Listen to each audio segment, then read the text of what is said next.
Welcome to Newsbeacon, your trusted source for breaking headlines, global insights, and sharp analysis from around the world.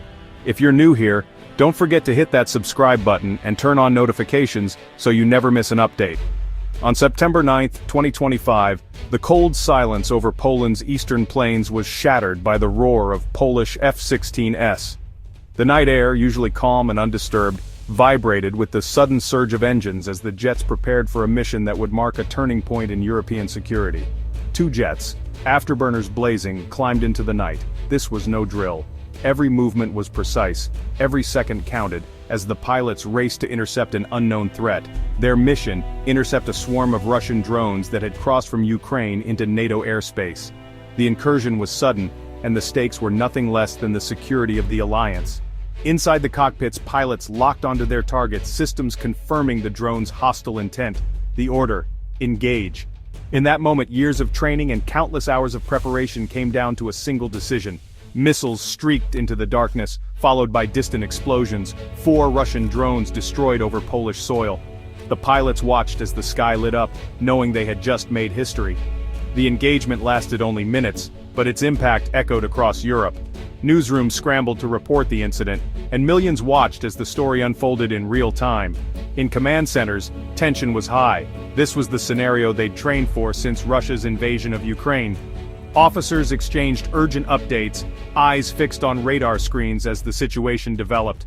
The incursion was a direct test of Poland's defenses and NATO's resolve. Every soldier and officer understood the gravity of the moment. This was a line that could not be crossed without consequence. The successful interception proved their readiness, but also signaled a new, dangerous reality. The pilots' relief was tempered by the knowledge that this was only the beginning of a new phase in the conflict. The war in Ukraine had spilled over the border. What was once a distant conflict had now arrived at NATO's doorstep, changing the calculus for leaders across the continent. For the pilots, adrenaline faded into the sober realization: they'd fired the first shots defending NATO territory from a Russian incursion. The weight of their actions settled in as they stepped onto the tarmac, faces marked by exhaustion and resolve. As they landed, ground crews watched in silence. Everyone knew this was just the beginning. The air was thick with uncertainty, and the sense of history in the making was unmistakable. The night's events set off a chain reaction that would test the world's most powerful alliance. In capitals across Europe and North America, leaders convened emergency meetings, aware that the decisions made in the coming hours could shape the future of the continent. Poland had answered the challenge, but the stakes had never been higher. The world was watching, and the next moves would determine not just Poland's fate, but the fate of NATO itself. The shadow of war had crossed into NATO's skies, and a new chapter in European history had begun. The downing of 4 drones was just a glimpse of a much larger threat, one that has been steadily growing in both scale and frequency across Eastern Europe. That night, Russia launched a staggering 113 drones at western Ukraine, an overwhelming assault that lit up the night sky and sent air raid sirens blaring across cities and villages alike. Ukrainian air defenses managed to intercept most of the drones, but not all. Some veered off course, crossing into neighboring Poland. 19 drones in total violated NATO airspace, raising alarm bells across the alliance. Just days earlier, a Russian drone had crossed into Romania, another NATO member, further escalating tensions and highlighting the unpredictable nature of these incursions. These weren't isolated incidents, they formed a clear pattern of reckless escalation, with each violation testing the resolve and response of NATO countries. Russia officially denied targeting NATO territory, insisting these were accidents or technical errors. But mounting evidence, including flight data and eyewitness accounts, told a very different story. The drones themselves, often Iranian-made Shaheds, are cheap, slow, and designed less for precision than for terror, meant to exhaust air defenses, terrorize civilians, and cripple vital infrastructure. When these drones cross into NATO territory, the risk of disaster becomes all too real. A single stray drone could trigger a diplomatic crisis or worse, a direct military confrontation. For people living in Eastern Europe, the threat is no longer theoretical. Air raid sirens and military patrols have become part of daily life, as communities adapt to a new and persistent danger. For families in eastern Poland and Romania, the war is no longer just something they watch on TV, it's something they can see and hear overhead. a constant reminder of how close the conflict has come. The shadow of conflict has stretched across borders, settling over daily life and making the danger impossible to ignore. In response, Poland acted decisively. Prime Minister Donald Tusk's government invoked Article 4 of the NATO treaty, calling for urgent consultations. In Brussels, ambassadors gathered as Poland presented radar data, drone debris, and intelligence. Warsaw's message: this was a dangerous escalation, not an accident. Poland demanded more than condemnation. Russia was testing NATO's boundaries.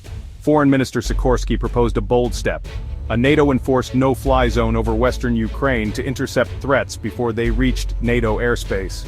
The idea was controversial, but it forced the alliance to confront how to protect its territory without being drawn directly into war. Poland's forceful diplomacy put the crisis at the center of NATO's agenda. NATO's response was swift and resolute. Washington reaffirmed its ironclad commitment to defend every inch of NATO territory. The drone incursions triggered an alliance-wide alert. Defense plans moved from paper to action. NATO doubled its battle groups on the eastern flank, raising readiness and sending more troops and equipment to Poland. The new Allied reaction force was put on high alert. Skies over Eastern Europe filled with Allied aircraft. Air and missile defenses were reinforced. Patriot batteries, fighter patrols, and surveillance planes formed a multi-layered shield. Real-time intelligence was shared from the Baltic to the Black Sea. The message to Moscow: any further aggression would be met with overwhelming force. NATO was awake, united, and ready. The line had been drawn. Russian aggression forced a historic shift in NATO's defense spending. By 2025, all 32 allies finally met the 2% GDP target. But it wasn't enough. At a landmark summit, NATO set a new goal: 5% of GDP on security by 2035. 3.5% would go to core military capabilities, the rest to cyber infrastructure and humanitarian needs. Poland, already a top spender, embraced the new target, fueling rapid modernization. European nations launched joint procurement programs, focusing on drones, air defense, and precision strikes. The defense industry ramped up production, filling gaps exposed by the war. Strategy shifted to forward defense. More forces on the eastern flank, ready from day one. The front line was no longer distant. NATO was retooling for a new era. From Kiev, President Zelensky called for a united European air defense shield, from the Baltic to the Black Sea. He warned today's threats to Ukraine would soon threaten all of Europe. Since September alone, Russia had launched thousands of drones and missiles at Ukraine. Ukraine offered Poland its expertise in drone interception, turning shared danger into deeper cooperation. The idea of a joint air defense network gained momentum, integrating national systems for seamless, continent-wide protection. Poland welcomed Ukraine's proposals, sharing real-time data and coordinating defenses. The concept of a limited no-fly zone over western Ukraine aligned with this vision. The crisis forged a powerful bond between Warsaw and Kyiv, united in defending their skies. While NATO secured its borders, Russia's war on Ukraine raged on. The same drone swarm that crossed into Poland also struck deep inside Ukraine. A gas facility in Sumy was hit, sparking fires and threatening winter energy supplies. Russian rockets targeted cities like Zaporizhia, killing civilians and wounding children. In Kyiv and Kharkiv, strikes on supermarkets and homes turned daily life into devastation. These attacks aimed to break Ukraine's will, but only hardened its resolve. Communities rallied, repairing damage and defying Moscow's terror. For Poland and its neighbors, the war was a constant, grim reminder of what was at stake. The flow of refugees threatened to surge again. Ukraine's survival was now inseparable from NATO's own security. A Russian victory would bring the threat directly to NATO's doorstep. Poland's response was defined by unity and determination. There was no panic, just resolve. Government, military, and public stood together, sending a clear message. Poland would not be intimidated. Civil defense drills increased, and support for the military soared. The public accepted sacrifice as the price of freedom and security. The armed forces accelerated preparations, integrating new equipment and intensifying joint exercises with NATO allies. The successful interception became a rallying point. Poland's resolve was rooted in history, a nation shaped by struggle for independence. The fight for Ukraine was seen as their own. For our freedom and yours was more than a slogan, it was a mission. Poland stood on the front line of democracy versus authoritarianism. Their determination would not waver. Russia's drone incursions were a test, and NATO's answer was clear. The alliance refused to be intimidated, responding with a show of resolve that left no room for doubt.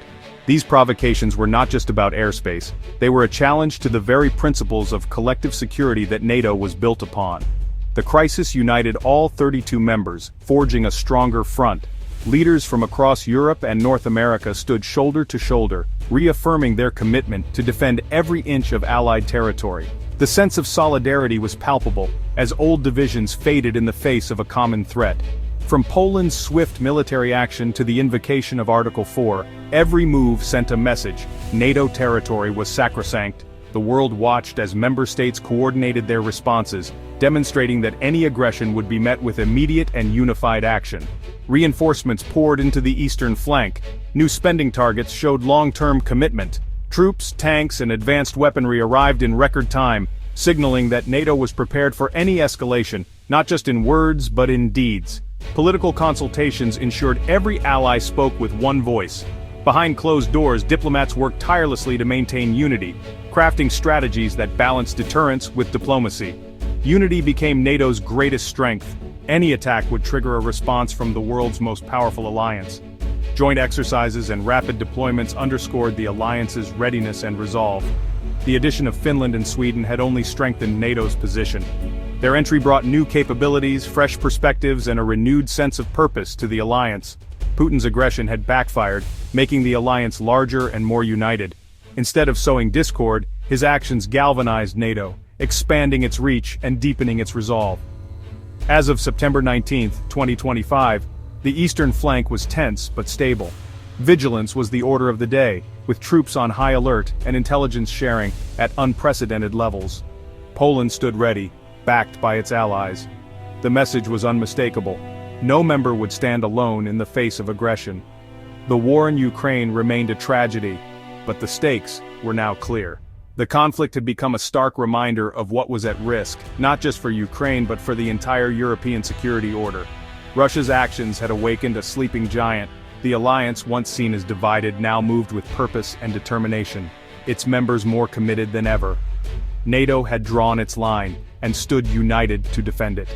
The world was watching, and the alliance was ready to meet any challenge, together.